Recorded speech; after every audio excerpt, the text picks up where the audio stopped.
This episode of SheVentures does have some explicit language. Just wanted to let you know ahead of time. Thanks. Welcome to Season 5 of SheVentures. I am your host, Doria Lavanino. SheVentures is a podcast about women and their work and life pivots. I believe in the power of storytelling. I also believe that if you change one woman's life, you start to change a family or a community. Our mission is to elevate the diverse stories of everyday women in their worth. One promise, no mansplaining ever. Sit back, listen, and hit subscribe. We'd love to hear from you. You can find us at SheVenturesPodcast.com. Today's guest is a woman who spent more than a decade building and managing her now ex-husband's comedy career. A TV personality in her own right, she was the series cast and producer of The Gary Owen Show, which aired on BET, or Black Entertainment Television, with their 3 children and their father. With a public and acrimonious divorce in 2021, now in the rear view mirror, she has stepped into her own power as a Black woman, as a TV personality, as a real estate investor, and as host of her namesake podcast, Truly Kenya, where she interviews all sorts of people, lots of interesting stuff going on there with entertainers, therapists, psychics, TV personalities, talks about relationships, kind of like a stream of consciousness, if I may say, with a focus on the importance of creating personal wealth. And we're going to get into that today. Stepping into one's power and being a bold Black female leader. And she is now doing that with her own rules. Kenya Duke, welcome to SheVentures. Thank you. Thank you so much for having me. I'm excited to be here. It's great to have you on. And I always like to give the audience a little bit of backstory. So can you tell us a little bit about growing up, where you grew up, and if there's a memory or a person that comes to mind when you think about your childhood? I grew up in a middle class, like a lower middle class family. My father died when I was 6, but I had a mother who always worked, and she was a very, very, very good mother. I had a very strong community. So my grandparents, my uncles, my aunts, friends that weren't relatives were like relatives. So it was really just a community that helped her, helped us. Even when we were in the Acorn, which is, like a poor part of West Oakland, I still felt community. I didn't even really realize this is kind of like a ghetto or a slum. I didn't realize that. We had a good time, and I was surrounded by good people that were all very good to me. So I think it was a community. I had a lot of good examples. And I think in terms of I want more, the first time I had seen Cher, and then I saw Diana Sunny and Ross. Cher show. Remember that? Yeah, I do. When I saw Cher, and then, I don't know, soon after I saw Diana Ross, like a Black lady on, and in a way she was doing some live concert or something. And I was like, oh my God, I don't know if I'm Diana Ross, but there is going to be more than 98th and MacArthur, the Acorn in West Oakland. I knew that. I didn't know how I was going to get there. I knew that much though. Yeah. Often I hear women of color on the show saying that there's this stereotype of Black women being so strong and powerful. And in many ways, you almost don't have a choice but to be. For sure. That's for sure. I mean, if you think about throughout history, whether or not back when slavery was happening, if they were separating the men from the wives and the children, whether it was in the 60s, I think, where if people were on public assistance, they couldn't have the fathers in the home. I think you do what you have to do. And I do think that women are very resourceful. I think that they move in a direction where there's not a lot of ego. They are able to put that aside to take care of the family, to be supportive to the husbands, to be supportive to the children and their families, I think they are willing to do what they need to do. And so when I speak of hustle, I'm never talking about hustling someone out of something. I am talking about the wake up and get it done. Exactly. Like when you say hustle, I think about my father, who was a first generation American who came from World War II, extremely poor, and knew that if he was going to make it anywhere, it was going to be here. And he hustled. And he didn't hustle people out of anything, to your point, right? He would drive back and forth across America selling his products and getting like 3 hours of sleep. That's hustle. Not saying it's healthy. It is. So I think that we are strong, and I don't look at that as a negative. I think that we are resourceful, and even in that role, I think we bring something. We may be tired, but we still know how to have a good time, and we bring our own little swag or effort or sassiness while we're doing it. Do you know what I mean? But it's just what we do. I love it. Did you always know, I mean, you mentioned Diana Ross. Did you always know you wanted to do something in the entertainment field? No, I always thought I would be running. I thought I would be a teacher.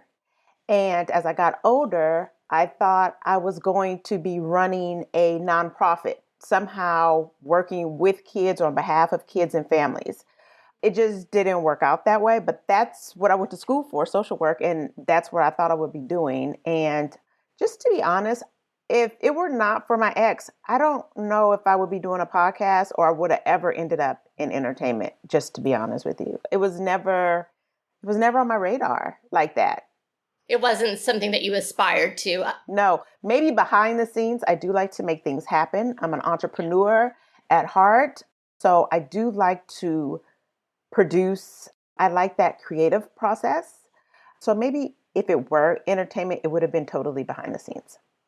I understand that completely, right? There's the person who's in front of the camera who does the thing, and then there's the person who really actually does all the work. Sorry, I don't mean to say it like that, but it's kind of true, right?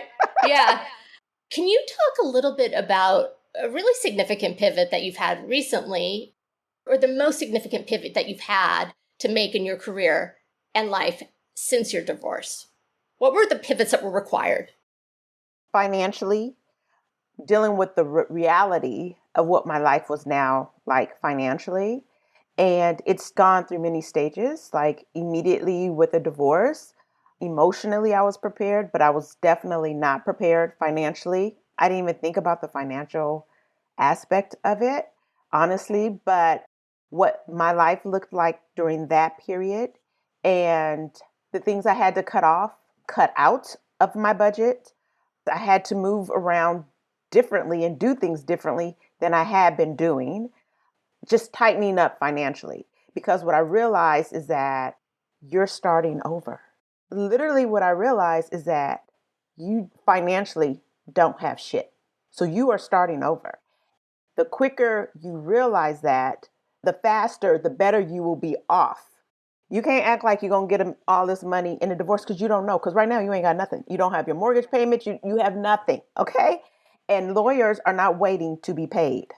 So they're paid before the mortgage, everything. They're paid no matter what. That's for sure. Right? For sure. Okay. And they'll let you know. Okay. Oh, yeah. But so once I realized that, I came up with a plan.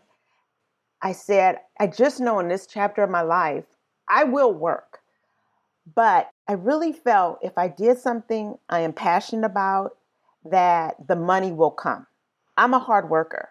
If I help to make him a lot of money, I could definitely do it for myself. But I have to do it in a quicker time frame. That's what I felt because I was older, and do you know what I mean? And totally. So, you had kids. Right.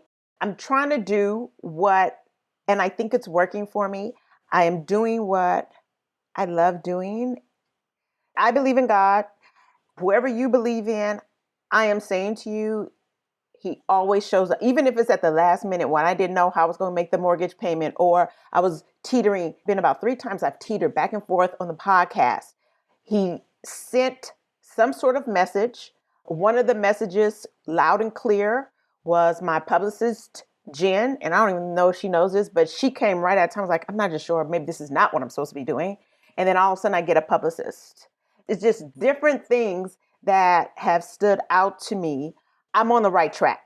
Exactly. I'm on the right track. I totally understand what you're saying on that, Yeah. because I do know that if you look for signs, there are signs. You just have to be open. And they may not be exactly how you want them to be, but they are there. Going back to what you were saying, because it's so important, I think, right? A lot of women stay in marriages for the exact reason that you described, which is that they feel, I can't make it financially. I have children. I don't have enough skills, whatever the case might be. I'm afraid, whatever it is. What tips can you give them about how to kind of harness their mindset if they have to get out of a situation for themselves? I think that everybody has their own time frame. There are many people that would say, you stayed way too long. I would maybe agree with that now that I'm out of it. I was a child without a father. It was important to me. I thought I was doing really the right thing. And I'm not a stupid woman, but I want their dad to be in their lives. Like, I want them to have that relationship that I was unable to have. Yeah, I did sacrifice some things. I made excuses for a lot of stuff. I overlooked a lot of stuff. That was my reason. And I waited until my last child left for college. And then I really knew like something's getting ready to change. The rubber's going to hit the road. Exactly. But that was my process. Now, when I look at the relationship between my children and their father, I clearly know I stayed too long. Because if I would have left earlier, I think they would have a much better relationship. They would be used to their new normal. So I think I may have done them a disservice. And that's the only thing about my divorce that I feel guilty about, is the relationship to their father right now.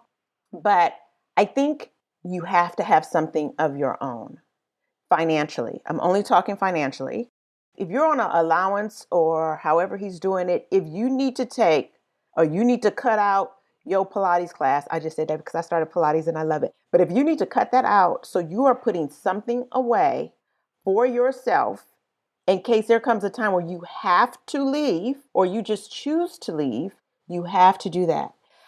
My ex was in charge of all the money prior to like the last 4 years before I left, all of the money. So I was wired an allowance per month.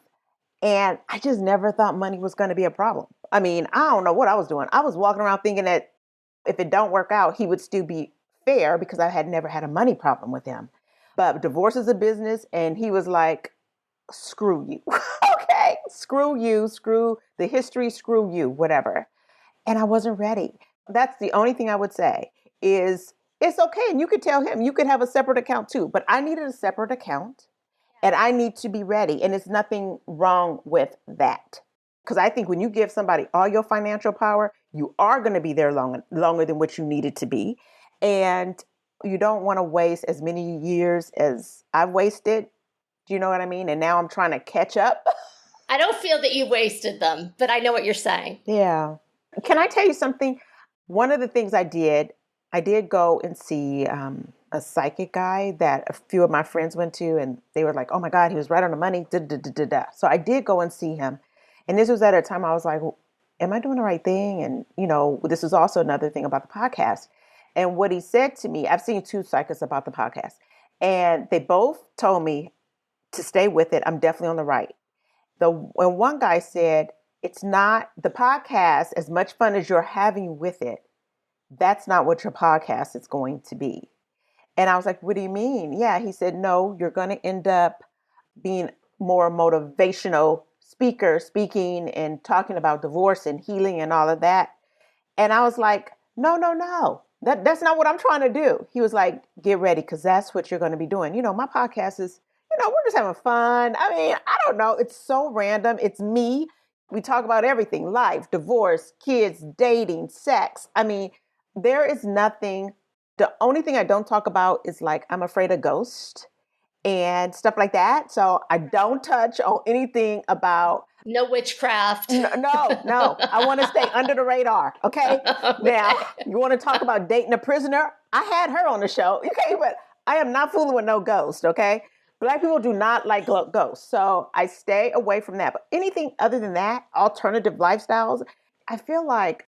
But that's what people need. Like they have to realize that it's not taboo, you know? No, it's not taboo. And how some people are living and I think really seem happy in their own choices. Most of the choices would not be my choice. But to see people like really being able to tell their story and seem happy and content, whether or not it's in a polyamorous situation or you got a Nick Cannon, whatever is, I'm just so interested in the backstory and their story. So I have a good time. I think that's fascinating. And that whole polyamory lifestyle is a really interesting one. And it's getting so common. I am Very common. surprised. Yes. Yeah, absolutely. I feel kind of old and traditional when Me too. Okay. I was pretty wild when I was young, so that says a lot. So also, you're a real estate investor. Was that something that you did, or you probably didn't have time, I would imagine, to really do that while you were working on your husband's show? No, it was always my outlet. Oh, it was. Okay. Yeah, I was always flipping houses and stuff like that. It was just my way of being creative.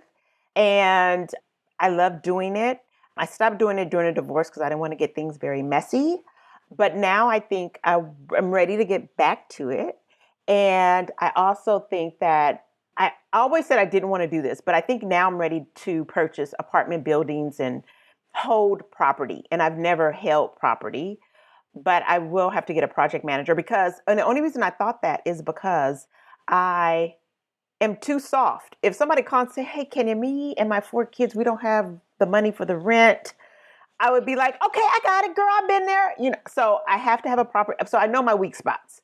But I think I'm ready to take that step and hold property. And real estate is such a tremendous way to build generational wealth, right? I think so. Yes. Yes. And so I love that you're doing that. And I also wanted to ask you how your experience in entertainment has shaped your perspective as a businesswoman, if at all. Well, I will say this, and I think this is about wherever you are in life, in business. I'm around a lot of people that have a lot more money than I do. That even when I was married, they had a lot more money than us. So I think I took all opportunities. Even if I'm in a meeting, I don't do a lot of talking. I try to do more listening because you find out so much information. I mean, these guys be talking about the stocks. They talk about different way to get these loans. Things that I have never heard of. I mean, they know how to get around a lot of stuff legally. So you need to listen. So my input is limited unless, like, if we're talking about something that pertains to me, then I have a voice. But even in conversations, social conversations, I love a backstory. I'm interested in what people are doing. And if you are around someone that has more knowledge than you about anything, my suggestion always is to shut up and take it in. Even if it's something that you don't necessarily agree with, just listen. It's an underrated skill. Right. But I would say this, what I did learn. So when I started producing my ex's comedy shows, I always made sure I was the greenest person in the room because I had never produced any type of show, let alone a comedy show that was going to go to network. Everybody knew more than me. I am good at overseeing a lot of stuff. I'm good at research. But when it came to the cameras and really the kind of equipment we would need, I relied on people who had been in the business. I brought in seasoned camera operators, audio, a seasoned director that I trusted. And I listened a lot.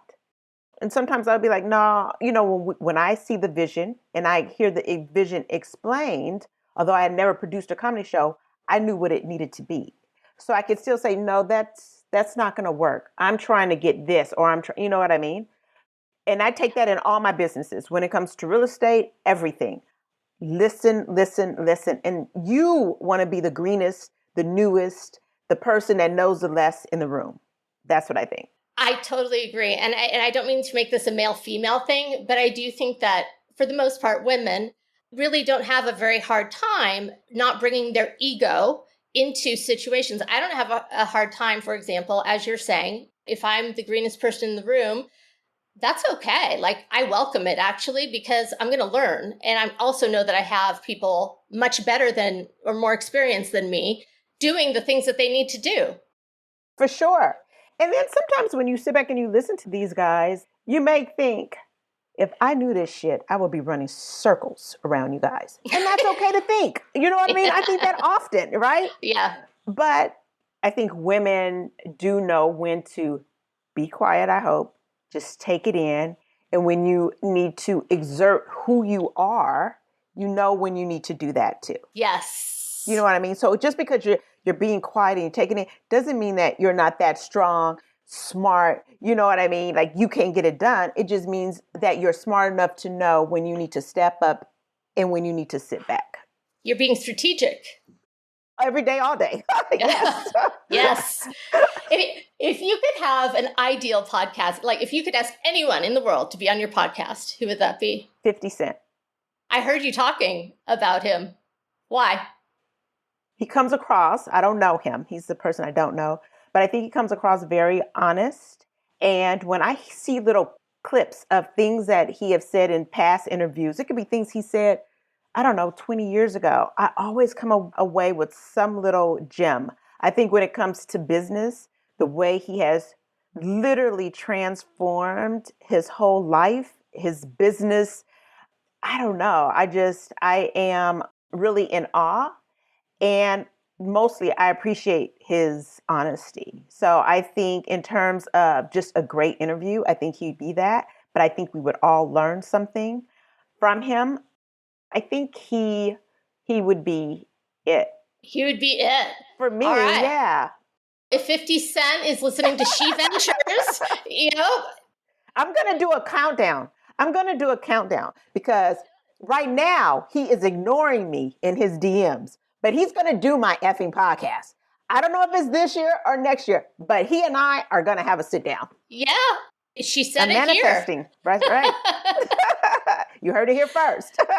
Absolutely. And knowledge, right, is so important. So actionable advice for women who want to reclaim their lives, because that's what you've done. You have reclaimed your life, your power after something like divorce. It doesn't have to be divorce necessarily. It could be anything.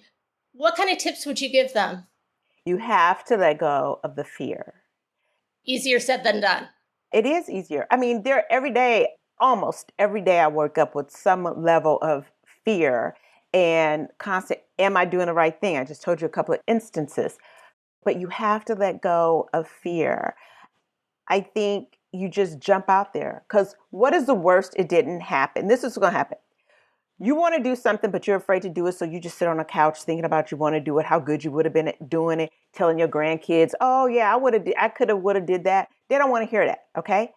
If you are willing to say, listen, and I don't believe in negative talk, but in your mind, if you say, I'm going to try this. I think I have a good plan. I think I would be good at this. I'm going to get out here and I'm going to try this.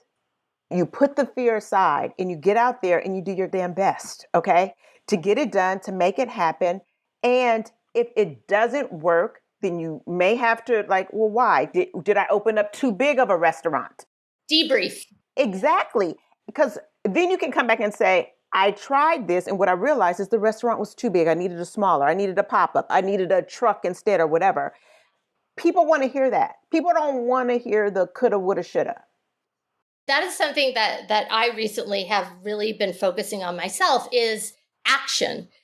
You can think about doing it and you can go and ruminate around and around, but taking action, it sounds easy, but it's actually surprisingly difficult. And then yet once you do it, it's like this momentum starts and it's like, okay, that wasn't so bad. I'm gonna try another step. And yeah, you're gonna get some doors slammed in your face. So what? And I deal with this, like the direction of my podcast. I really don't go after celebrity friends that I could probably get because of their relationship to my ex. But I try to still get people that are interesting. And I don't think you have to be famous to be freaking interesting.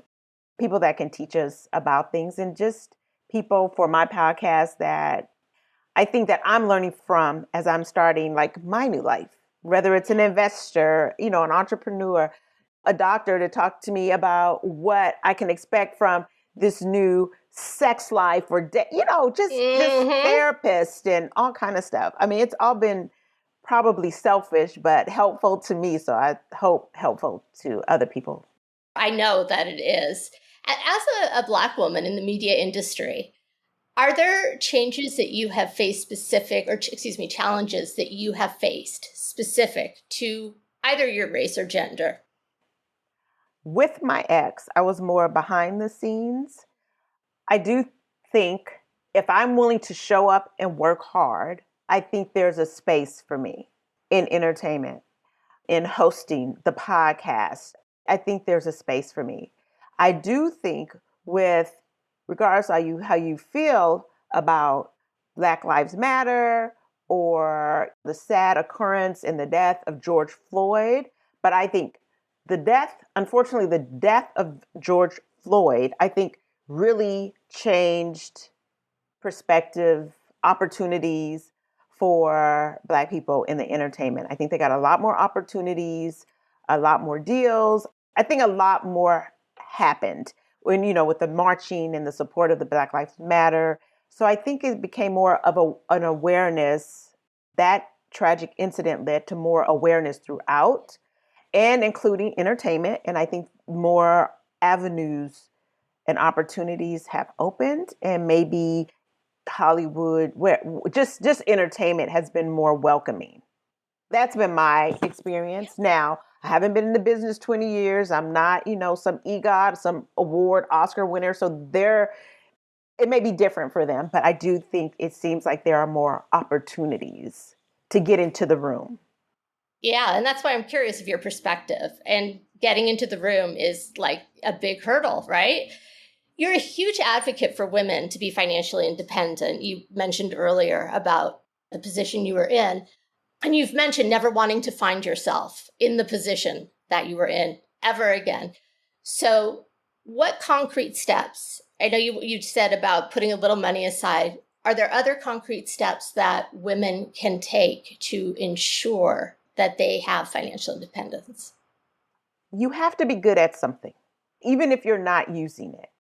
I don't know if you went to school, you got a degree in something. You have to be good at something. I'm telling you, even if you think you're not, you better think harder, because there is something you are good at. And be willing to get a job. If you're a stay-at-home, be willing to get a job if you have to get a job. I read a lot, and you don't have to read a hard book. I don't read hard books, although everybody else around me does. But I can read on my device. You just have to stay in the know. You have to be willing to do what you need to do, I think, to get into the door. I'm not saying sleep with people, but I'm saying maybe you're taking a lesser position, but you see where it could go. You definitely have to have some finances. And if you are in a marriage, you have to be aware. This is the only thing that helped me. I was aware, although my ex controlled all the money, I was aware of all the accounts. That's essential. And it's surprising how often people are not aware.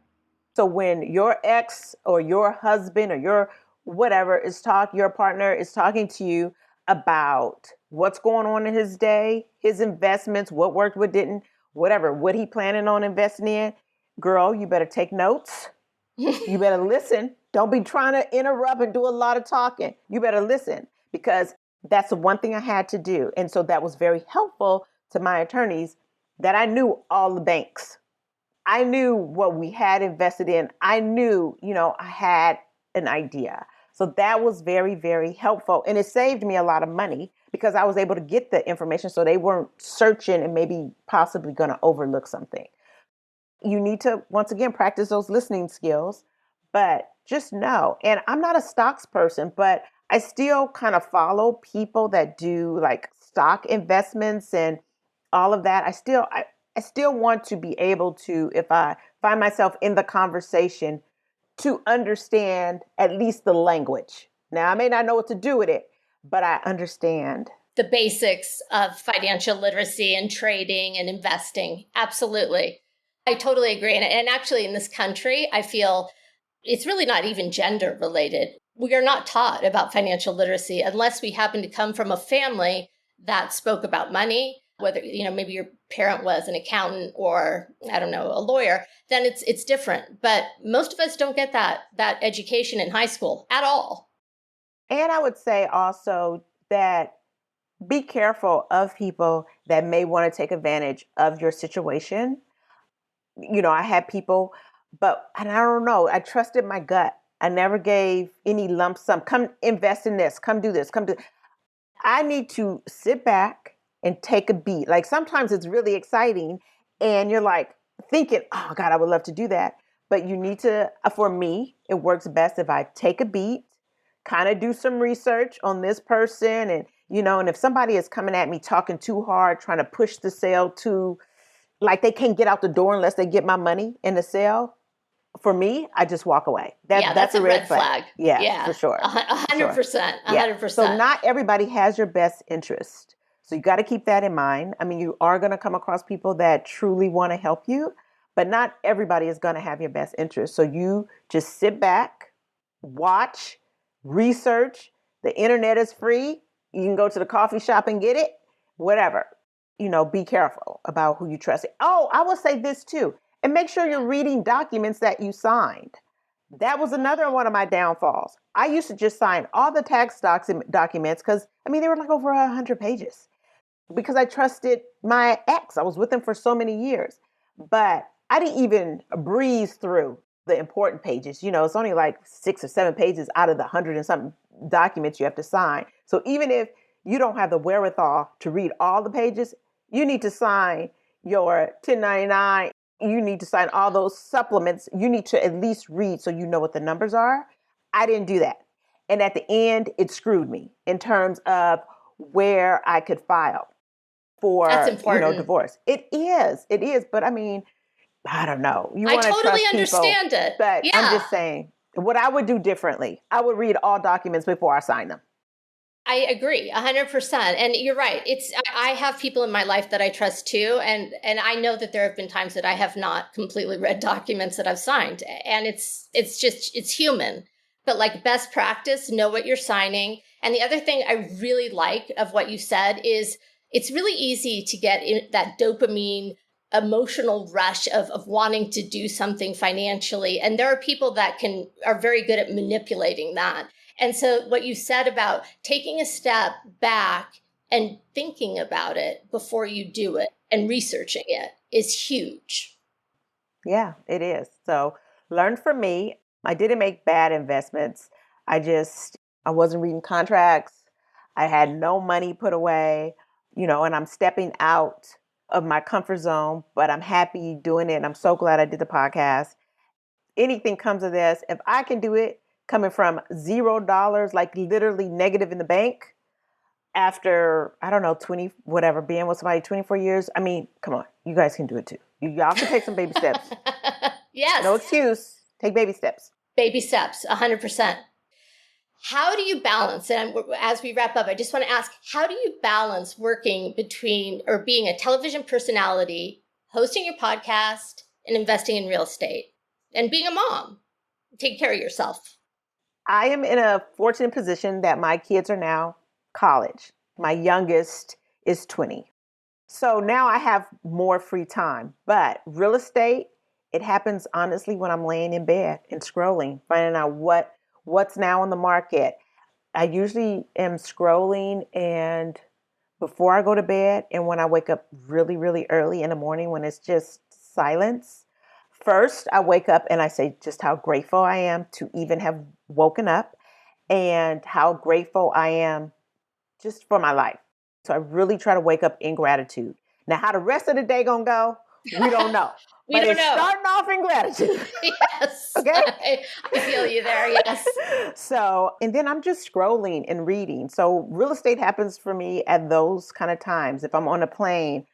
But I think you do your best. And I think oftentimes, women, we get so caught up. And even though my kids are older and at college, they still call a lot. I'm still trying to be a helicopter mom and they don't need it. They don't need it until they need a Zelle. Okay. But You know what I mean? Yeah, So, yeah, I do. yeah, but you owe it to yourself to take a minute, whatever it is that makes you feel good. Like some people like to garden. I don't like bugs, so that would never be a choice of mine. But that makes some people really happy. I love to cook, so I can cook. I like to even window shop, although I'm on a very strict budget. I am not going to spend any more money. I like to listen to other podcasts. You have to take a moment for yourself. You really do. You really do. And don't feel guilty about doing that. I'm not saying you need to go on a vacation for weeks. It could be 2, 3 hours a day. It could be an hour a day. Whatever it is, go sit in that car. And when I know I'm not getting enough is when I pull into my garage and then I still find myself sitting there for like 30 minutes. Right, because you're ruminating about, right? Yeah, I Yeah. know. Okay, you need time for you. You know what I mean? Like, why are you still in this car right now? So whatever makes you happy, you have to make time for yourself and don't feel guilty about it. And don't let nobody else make you feel guilty about it. Period. Do anything physically? You mentioned Pilates. I love Pilates. I love Pilates. Yes. I am not the best exerciser. Everything I've ever joined, I've quit. I love Pilates though, and I'm not going to quit. I think I'm up to like 15 classes, and I don't like one-on-one, like people like personal trainers and all that. I don't like that because sometimes I don't want to It's do a a lot of full pressure. lunge. Yeah, I just want to do a half lunge. I know my form isn't correct, okay? But I don't want somebody like all the eyes on me. I don't want that. I like a little group setting. I go to something called Club Pilates, I think is what it's called. And it's like 8 of us in a thing. So there are other people they have to watch too. I love Pilates. I wasn't very good at yoga. I didn't take it seriously. I don't know what the question was, but I love Pilates. It's a great outlet. I guess my point is that for me, I've had to find some kind of physical outlet. Otherwise, I just The am endorphins, I think it's right. Mm-hmm. stressed. Yeah. Are you working? Do you do it every day? Do you do something every Not day? Yeah, not I don't do every it every day. day. Like you, I do a lot of things. I've started and stopped. The one big thing I did was when I was 43, I said I'm going to run the marathon, the New York City Marathon. And it took me 2 years to train, but I did it. Oh I did it. my gosh. And then I never ran again. So runners say they miss it. Do you miss not running? Or do you still run? Is that your outlet? No, it's not. And I'm kind of thinking I might have another marathon in me. I don't know why I have to do like these gigantic things, but that just seems to be how it manifests for me. Yeah. And maybe that's how it motivates, like the big, the I real think big so. picture. Okay. My big picture is just get in the class, Kenya. Just get into Heck the yeah. class. So 2, 3 times a week. But I love Pilates. And this is coming from a person that has quit every gym, every trainer. I cannot find motivation. I hate running, but to hear your story is beautiful. But I love Pilates. That's all I can say. I love it. I love it. My last question is, obviously, where can listeners learn more about you? But what do you see happening in 2023, 2024 for you? I see me hosting. And when I mean hosting, I love my podcast and it's my baby and I'm so appreciative. I've learned a lot. So the Truly Kenya podcast you can watch it on YouTube. You can watch it or listen to it on your favorite podcast platform if you prefer just to listen. That's where you can find that. And I want to host more one-on-one interviews, not only for myself, but maybe for other networks or I can I see want you to branch doing out that. with that. I really want to do a dating show. So that's in the works. So cool. I love it. Like Yeah, I want to host a dating. Well, I want you to dating? host one. No, but I want to host one. I want to host one for the people. Like a reality show of people dating? Kinda. It would probably be online. I would get out all those small questions you want to know, whoever is interested. So when you guys finally do hook up, you would just have a good time. Because I don't have a problem. I don't have a problem. I can ask the sex questions. I can ask the baby mama questions. I can ask, what is the ex-girlfriend or wife saying about you? Like I can ask, like, are you neat? Are you clean? What's the temperature? Because if you are 70, 72 and you are trying to date somebody that is like a 66, I don't know if it works. Who is trying to be naked if you are 72 in 66? I don't get how it works sexually. So I don't know, but I'm going to get all the information up front so you'll know if you want to reach out to Jim Bob or whoever. Whoever it is. I love it. So, yeah. I love it. It's been such a pleasure having you on. You're an inspiration to me. I think it's great what you've done. You represent what so many women go through, and you've come out with such optimism and strength and resilience. And it sucks that we have to have it, but you know what? You've done it, and that says a lot. Thank you. Can I just say one thing? Every day is not going to be a good day. Yes. And that's just life. But what you do know is that what you should try to remember is, even if it is a shitty day, something shitty has happened, you don't even feel like getting out of bed, it's all temporary. It is all temporary. Okay? Whatever's going on that ain't right, I'm telling you, those feelings are all temporary, and you have to push through. There are many days I did not want to get out of bed, and many days I did not understand, and many days, why me? It was all temporary. I'm telling you, I'm happy, and I've pushed through a lot of shit. So I am able to say this. It is temporary. You're going to be fine. You are going to be fine. So just keep moving ahead. You've been listening to SheVentures. Like what you heard? You can find us wherever you get your podcasts. Be sure to subscribe and sign up for our newsletter so you never miss a show.